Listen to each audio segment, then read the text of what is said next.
So in the evergreen forest, we have learned that these forests which are found in between the equatorial region, I mean to say up to 0 to 10 degree north and 0 to 10 degree southern latitudes. So these evergreen forests are very common forests of the equatorial region, and they are known as evergreen because the trees appears always green.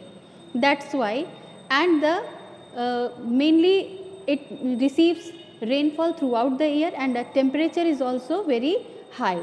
So the examples of the vegetation here are ebony, rubber, mahogany, rosewood, etc. Then we learned that about tropical deciduous forest, in which India also comes. India, China and eastern Brazil. As you have seen in the map, these are the examples of the tropical deciduous forests. So about this forest, we have already learned that up to 10 degree to 23.5 degree north and up to 10 to 23.5 degree south latitudes, these tropical deciduous forests thrive.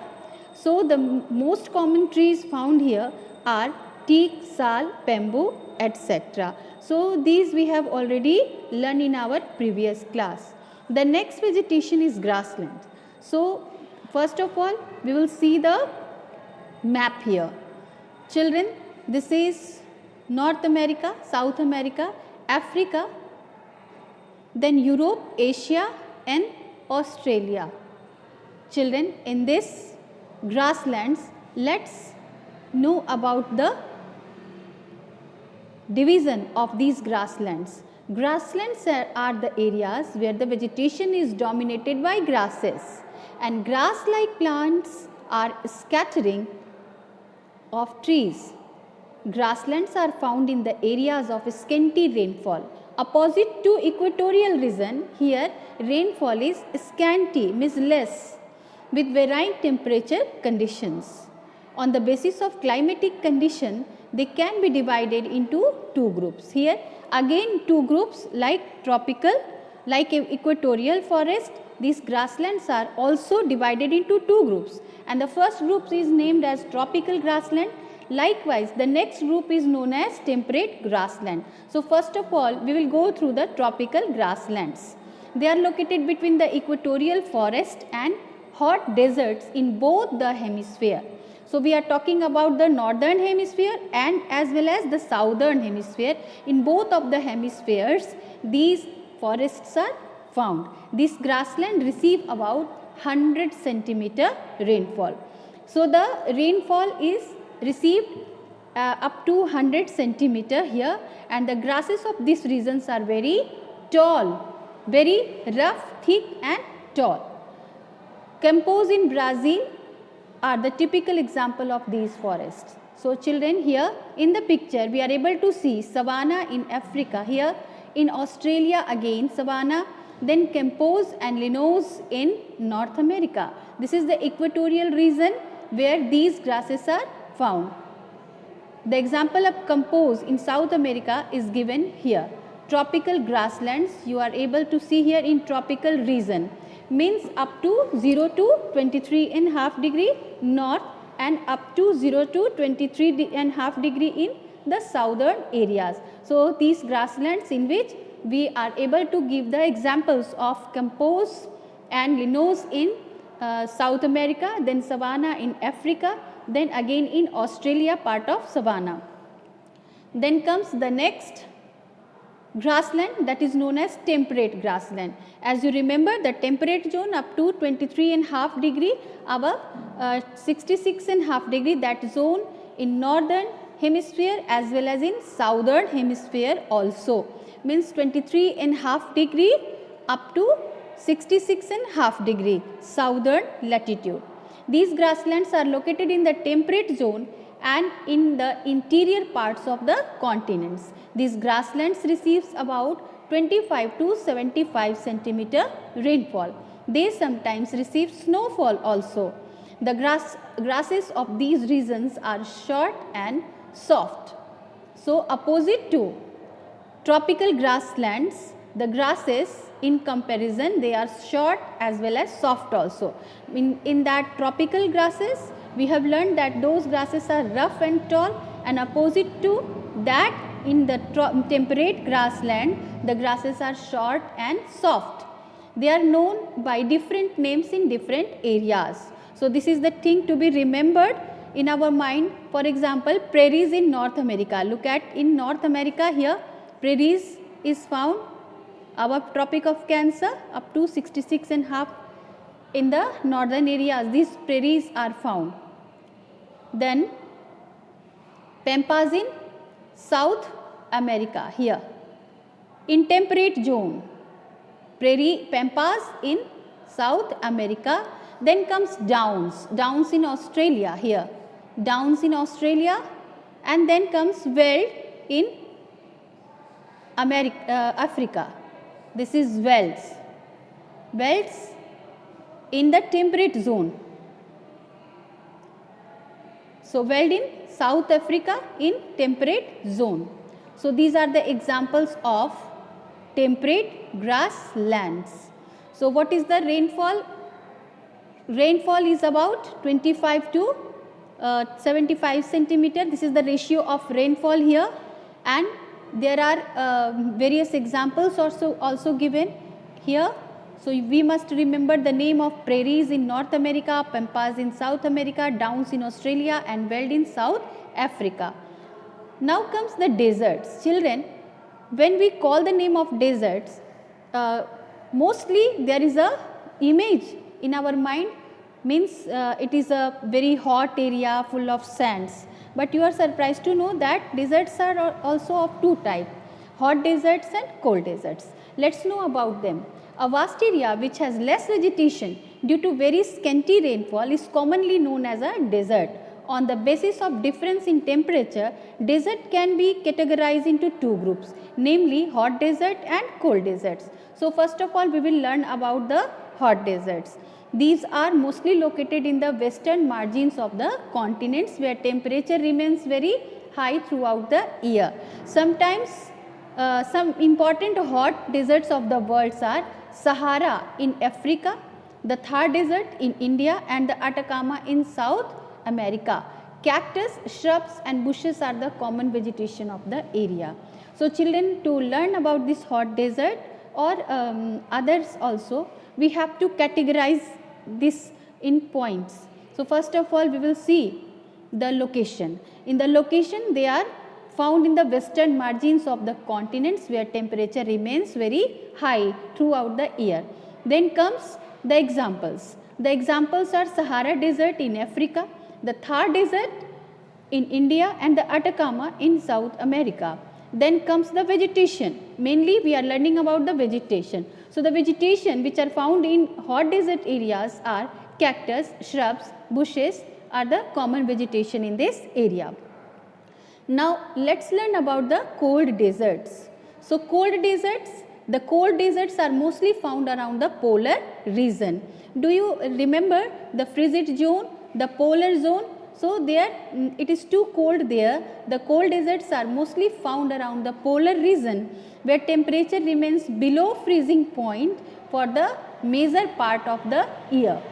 So, let us know the examples. The examples are northern part of Siberia, Russia on the polar above region on the northern hemisphere, and northern part of Canada. So, these two places receives too much cold, and the temperature remains below freezing point there in the major part of the year. The common vegetation, let us know the vegetation in these areas. Yes, vegetations are also found in these areas, and the examples are mosses, lichens, etc. And the areas are the part of Siberia, Russia, and the northern part of Canada. So, this is all about the deserts of two types. So, in the cold deserts, the location, first of all we will see the location. So, the location that is mostly found around the polar regions, where temperature remains below freezing point throughout the year, and then comes the examples. Examples are part of Siberia, Russia, and northern part of Canada. Then comes the vegetation. So, vegetation comprises of mosses, lichens, etc. Now comes the last vegetation that is known as temperate softwood forests. So as you hear the name, here softwood name comes. Softwood forest means the wood we get from there is soft. Now let's know the location, the examples, the rainfall, the vegetation, etc. Another type of vegetation which is common in the continental interiors of the high latitudes as well as high altitudes of Asia, Europe, North America, South America and New Zealand are known as taiga. So taiga is a Russian name and it is used for the conical forest. Do you know conical forest? Yes, as you remember in the previous class we have already learned that those trees which are found in polar region where snowfall is there, they are having conical shape with needle shaped leaves also, because they do not allow the snow to lift on them.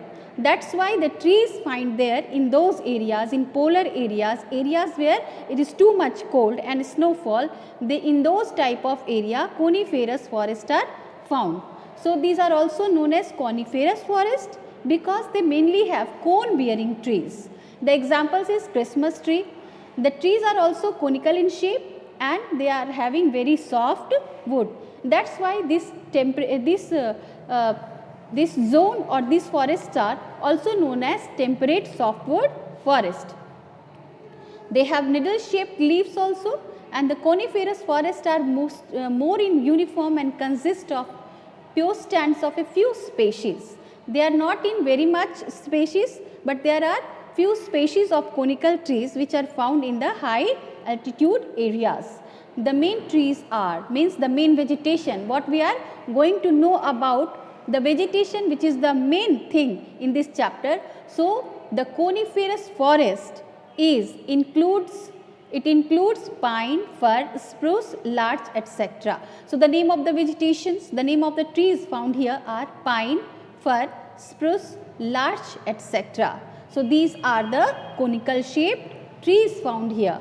So children, after knowing the vegetation of the whole world, of the globe, so let's know about the animal kingdom. This is very important to know after knowing the vegetation belts of the world, to know about the animal kingdom, means which kind of animals are found in such kind of vegetation belts. So first of all, we are going to discuss about the tropical zone, means tropical evergreen and tropical deciduous forest. So as mentioned earlier, along with plants, animals also lives in the biosphere.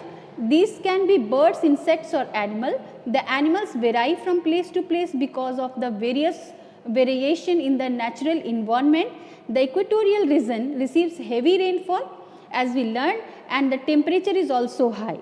So this area is mostly a rich vegetated area. That's why animals of various kinds exists here, and the temperature is also high, with the result tall and thick trees thrive here. As such, forests in this region provide thick vegetation cover. This makes possible to have a large variety of animals here. The common animals found in the different type of monkeys, elephants, crocodiles and insect eating animals like armadillos and snakes also. As we learned the name of those trees in the evergreen forest as well as deciduous forest, please learn the name of the animals there found. There are various kinds of animals found in such kind of forest. Those are different kind of monkeys, elephants, crocodiles, insect eating animals like armadillos, snakes, etc. Now let's move to the grassland. So let's know about those animals which are found in grasslands. Children, we have already learned that grasslands are also divided into two parts, and the first part, that is tropical, and the second is temperate. So let's know about the animals. Is the number of animals is less compared to the equatorial forest, because in equatorial forest there are various kind of trees and vegetation in comparison to grasslands. So let's know about the animals which are found here. The most common animals here found are lion, cheetah, leopard, then deer, rabbit, etc. So these animals are very commonly found in grasslands. So you must learn these names also. Now let's know about the polar region. In the polar region means in high altitude areas, the animals have thick fur on their body. This is God gifted, that to protect them from the extreme cold in the polar region, in the polar areas where snowfall is there and there is extreme cold throughout the year, the animals have thick fur on their body. Why? To protect them from this extreme cold. The common animals found here are penguin, polar, bear, yak, fox, etc. So this is all about the animal kingdom. Now let's go to the conclusion of this chapter. As we learned that in ecosystem, the relation is in between animal kingdom, plant kingdom as well as human being. So what is surprising here? Surprising here is that human being is very important in this tree because it used to use these animal kingdom as well as plant kingdom as per its need. Means man is only who is destroying the whole ecosystem. Then let's go through the reasons. What about it? Due to rapid increase in population of the world, the areas under the forests are the fast decreasing, you can say fast decreasing need of man, bound to man to create deforestation, etc. And these things disturb the whole ecosystem. Man has cleared forests for the sake of agriculture because population is increasing and we need more and more food. That's why agriculture is required. To make the agriculture, man has cleared very much forest areas. Habitation is also required for the growing population, and expansion of industries, that is also required in this growing condition. As a result, the ecological balance is highly disturbed all over the world. This is having a far-reaching effect on the human beings. In the wildlife, commonly a few species like tigers, lions, etc. are already facing the danger of extinction. Yes, children, this is very true that species like tigers, very precious, and lion, they are also facing the danger of extinction. Because of the deforestation, the question mark is to fulfill the need of habitation as well as food for various kinds of animals which are fully depend on forest and trees. And there is a considerable rise in the global temperature. That's why the temperature of this globe is just raising high. A few glaciers also started melting in the polar ice caps. The reason behind it is only and only the very much dangerous gases, increase of dangerous gases in the atmosphere as well as deforestation, and it is why the glaciers have also started melting in the polar ice caps, and the result may be very dangerous for all of us because if global warming happens, we cannot imagine that the whole world will sink in water. This is high time that man should realize the mistakes and stop tampering with the nature. In order to maintain the ecological balance, afforestation should be taken up on the larger scale. So here the suggestions are here to protect ourselves from this unbalance of ecological system. What to do? Afforestation should be taken up on a larger scale.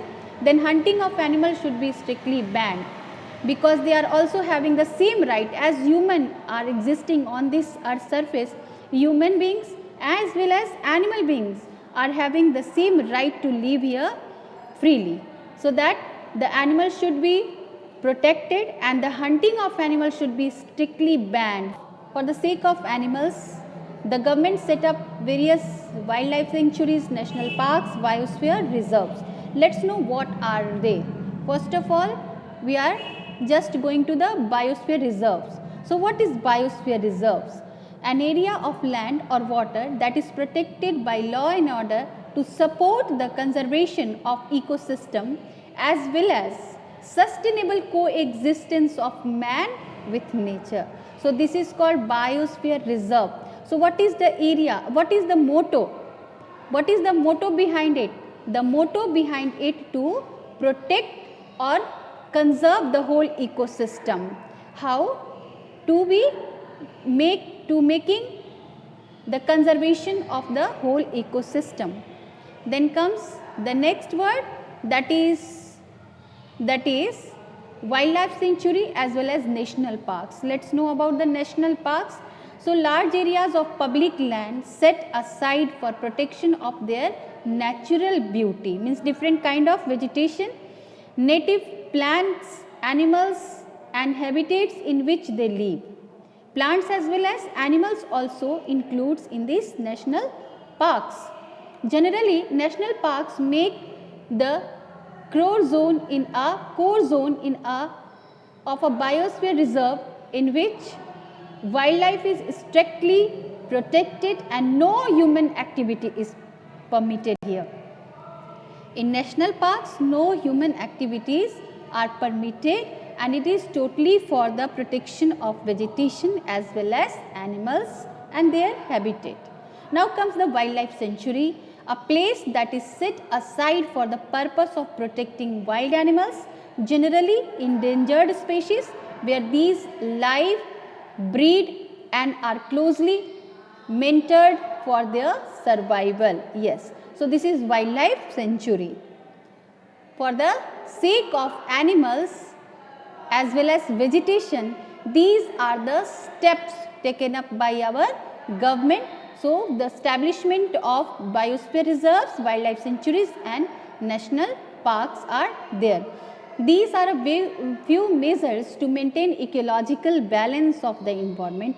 Many non-governmental organizations have also come forward to help in protecting different type of animal species. So it is not very necessary for the government only, but very much other non-governmental organizations are also coming up for the protection of wildlife as well as animal as well as vegetations also.